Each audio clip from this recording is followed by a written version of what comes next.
Okay, Scott, you can take a look at this full speed out of the gate. I think this one was right on the right hip, so we'll take some quick inventory, some quick measurements, and kind of see where we're at.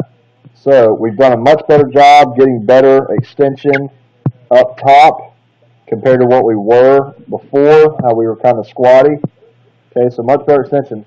I would still like to see you get your legs set before we touch the ball. Okay, just for consistency's sake, because if you look like that, and then sometimes we sit down to this angle, sometimes we might be this angle, sometimes this angle. It all might feel the same to you right now until you really find that perfect release, but we can measure it all.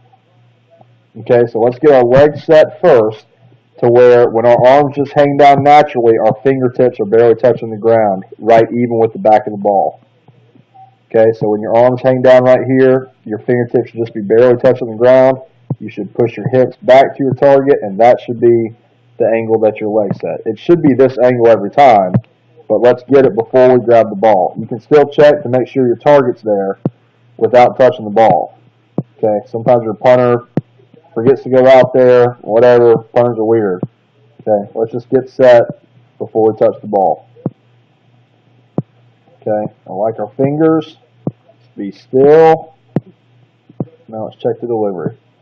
One thing real quick, it looks like you're kind of looking down at the ball. Okay, it's not going to go anywhere. You got it. Okay, so let's get our head up just a touch to where our eyes are about 2 inches over the top of the ball. Okay, that's going to give us that great head whip when we really tuck our chin down and execute that crunch from here to here. By having our head up just a little bit more, we're going to get a little bit more weight behind the ball, and it should really shoot back there.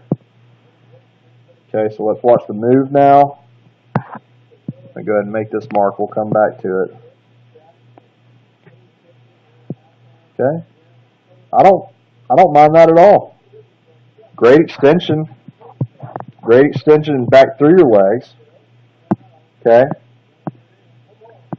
Now, I think you probably already know by this point what this mark right here was. That was where your feet started. That's where your feet ended. So you gained about 2 inches. Ideally, we want, at least 8 inches, if not, a foot to a foot and a half of getting great depth. And the stronger you are up here, the less you have to get with your feet. But, no offense, but you're not there yet. Okay, as far as our actual move, I like that great up and in move to start. We're tracking straight back. I like that a lot. Okay, ball's going to fly. Yeah, right on the line. Look at how great your hands threw out right there. If I could take a picture and send it to everybody, it would be how this looks right here. Okay, your arms are straight. It's like you just shot an arrow. Okay, so your arms are straight back to your target. They're finishing right behind your knees. Great extension. Ball's flying flat. The only thing that we can do to get better is consistency up top with our setup and getting more here.